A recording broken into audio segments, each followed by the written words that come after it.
नमस्कार। कक्षा से परीक्षा तक इस सीरीज में फिर से मैं आप सबका हार्दिक स्वागत करती हूँ। आज हम इस वीडियो में 100 अंकों के लिए 100 अंक किस प्रकार हम प्राप्त कर सकते हैं, इसके लिए हमें कौन से ऐसे टिप्स को हमें फॉलो करनी होगी, उन सब बातों के बारे में आज हम बात करने जा रहे हैं। हम में से कोई व्यक्ति ऐसा नहीं होगा जो हमें बुलाकर 100 रुपये देना चाहते हैं तो हम उनसे हरगिज ये बात नहीं कहेंगे कि मुझे बस 35 रुपये दीजिए या तो मुझे 50 रुपये मात्र काफ़ी चाहिए और बाकी 50 आप रख लीजिए। नहीं, हम बिल्कुल ऐसा नहीं कहेंगे। हम संपूर्ण 100 रुपये को लेना चाहते हैं और मन चाहे वस्तुओं को खरीदना चाहते हैं। तो क्यों न हम हमारे एग्जामिनर हमें लाल कलम लेकर 100 अंक देने के लिए बैठे हैं, मगर हम उनसे यह कहते हैं कि मुझे पास 50 अंक चाहिए तो काफ़ी है, या तो हम अपने आप को 80 अंक के लिए ही संतुष्टि का अनुभव करने लगते हैं। तो हमें कभी भी ऐसा नहीं करना चाहिए, क्योंकि आपका जो प्रॉपर्टी है, आपकी जो संपत्ति है 100 अंक लेना आपका हक भी है। तो हम अपने हक से क्यों अलग हो जाए और अपने हक को हमें जताना ही पड़ता है। तो इस विचार में हमें कुछ लालची बनकर सोचना होगा। हाँ, सब लोग कहते हैं लालची बुरा गुण है, ये तो उमा मैम हमें लालची बनने की बात क्यों कहती है। हाँ, दूसरों की वस्तुओं के बारे में जब हम सोचते हैं, उनको हड़पने की बात हम सोचते हैं तो वो बुरी बात है। जब आपने जो प्रश्न पत्रिका के लिए उत्तर लिखे हैं उसके लिए आपका हक बनता है 100 अंक लेना, तो उसके लिए लालची के रूप में सोचना कभी भी बुरी बात नहीं है। तो इसके लिए हमें कौन से ऐसे छोटे मोटे टिप्स को फॉलो करना है, तो उसके बारे में हमें पहले सोचनी है। जब बहुत सारे विद्यार्थियों से मैं 100 अंकों की बारे में बात करती रहती हूँ, तब तुरंत उनके जो प्रतिक्रिया ऐसी होती है 100 अंक और मैं नहीं होता है मैम, मुझसे ऐसा कभी नहीं होता, मुझे कभी नहीं मिला है, तो मिलने की संभावनाएं भी नहीं है। तो ऐसे वे उसी समय उसी क्षण वे उत्तर कह देते हैं 100 उनके लिए मुमकिन की बात नहीं है, और 100 लेने की जो सपने तक वे देखने के लिए डरते हैं। ऐसा कभी नहीं होना चाहिए, क्योंकि 100 अंक के लिए आप लिख रहे हैं तो आपको पहले मानसिक स्तर से अपने बारे में आपको आत्मविश्वास पूर्ण होकर सोचना होगा। जब मेरे साथ लिखे पढ़ने वाले विद्यार्थियों को, एक या दो विद्यार्थियों को कक्षा में हमेशा 100 अंक आते हैं, तो क्यों मैं इस बार 100 अंक नहीं ले सकता हूँ? क्या मुझ में कौन सी ऐसी कमी है जो 100 अंक लेने के लिए मुझे रोक रही है? तो ऐसे कुछ सवाल अपने आप से करते हुए तो इस बार मैं भी चुनौती पूर्ण लूँगा और 100 अंक के लिए 100 अंक हर विषय में लेने की कोशिश करूँगा। और यूँ तो आप बहुत हार्ड वर्क करके बहुत पढ़ते हैं, लिखते हैं, नोट्स तैयार करते हैं, परीक्षा के लिए जो चाहिए वो सब करते हैं, मगर मानसिक रूप से जब अपने आप को आप बिल्कुल तैयार नहीं करते हैं, तो आप अपने ऊपर भरोसा नहीं रखते हैं, तो दूसरों को आपके ऊपर भरोसा रखने लायक एक वातावरण ही आप तैयार नहीं कर रहे हैं, है ना? तो एग्जामिनर को आपके ऊपर भरोसा देने लायक काम करवाने के लिए तो आपको पहले संपूर्ण विश्वासशील होकर आपका काम शुरू करनी है। यहाँ से आपके जो पहले सीढ़ी पर आप चढ़ जाते हैं, वहाँ से एक एक सीढ़ी आपको चढ़ते जाना है और 100 अंकों की तरफ आप बढ़ते जाएंगे।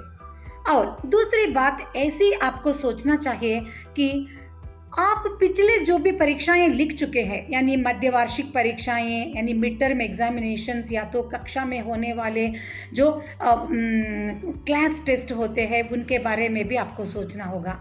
कभी भी आप उनमें से 100 अंक के लिए 100 अंक या तो 50 के लिए 50 नहीं प्राप्त कर पाए, तो कहाँ आपको अंकों को खोना पड़ा, या तो किस विचार में आपको अंक नहीं मिल रहा है, उन विचारों की तरफ आपको गौर से ध्यानपूर्वक सोचना होगा और उन विचारों की तरफ आपको एक बार नहीं 2 बार बहुत अध्ययन करके आपको बिल्कुल तैयारी करनी पड़ेगी।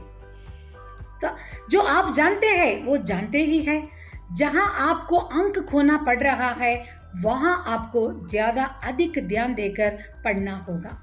तो उसके बाद तीसरी स्तर पर आप दूसरी सीढ़ी पर भी आ गए हैं, तो उस तीसरी सीढ़ी पर आपको अपने आप को ब्लैक हार्स जैसा सोचना होगा। एक ये ब्लैक हार्स क्या है? साधारणतः ये हॉर्स रेस में जाने वाले लोग क्या करते हैं पता है? कि जो घोड़ा हमेशा जीतता है उसी पर ज़्यादा पैसे रखते हैं और पैसे जीत कर आने की लालचपन रखते हैं। मगर हमेशा मगर कुछ समय ऐसा भी होता है, अक्सर जीतने वाले घोड़े पीछे रह जाते हैं, कभी भी ना जीतने वाला एक घोड़ा पहले आ जाता है। तो उस घोड़े के बारे में मैं बात कर रही हूँ जिसे हम काले घोड़े के बारे में कहते हैं। तो हर साल जब भी परीक्षाओं के जो फल आते हैं ना, परिणाम, तो उस समय एक न एक विद्यार्थी हर कॉलेज या शाला से काले घोड़े बनकर आते हैं और सब अध्यापकों को और अभिभावकों को भी वो मुक्त कर देता है। तो आप क्यों ना उस सूची में आप अपना नाम दाखिल कर सकते हैं कि काले घोड़े की तरफ ही साइलेंटली आप अपना काम करते जाइए। हार्ड वर्क तो कर रहे हैं, थोड़ा स्मार्ट वर्क भी आपको करना होगा। यहाँ से आपका जो सफ़र 100 अंक की तरफ चल रहा है, तो यहाँ आपको और भी सूक्ष्मता से काम करना होगा कि आपको टाइम मैनेजमेंट अच्छी तरह से करना पड़ेगा। क्योंकि आप जब से परीक्षा शुरू करते हैं, आपका रजिस्ट्रेशन नंबर लिखते हैं, तब से आपका समय शुरू होता है। तो 3 घंटों के लिए आपको तैयारी करते हुए हर विषय से संबंधित प्रश्न पत्रिका का ढांचा अलग होता है, स्ट्रक्चर अलग होता है। तो उस स्ट्रक्चर के हिसाब से आपको उत्तर लिखने लायक समय को निर्धारित करते हुए उतने ही समय में आपको उत्तर लिखना है और बचा कुचा समय आप प्रश्न पत्रिका से संबंधित प्रश्नों को एक बार जांच लीजिएगा, कहीं ना एक भी प्रश्न छूट न पाए। और सब प्रश्नों के उत्तर लिखने के बाद उत्तरों में जो मुख्य बातें हैं, जो बुलेट पॉइंट्स होते हैं, उनको आप पेंसिल के साथ अंडरलाइन कीजिएगा, ताकि जो एग्जामिनर है आपका इवैल्यूएशन कर रहा है, उनको आसानी से आपका पेपर मूल्यांकन करने में सहायता भी आप कर रहे हैं और उनके अंकों में आपके पेपर के बारे में एक अच्छा अभिप्राय भी आ जाएगा। और उसके साथ साथ कभी भी यह गलती ना कीजिए कि परीक्षा के 100 अंकों के लिए लिखने लायक प्रश्नों को खत्म न करने से पहले विकल्प यानी चॉइस का प्रश्न कभी न उठाइए।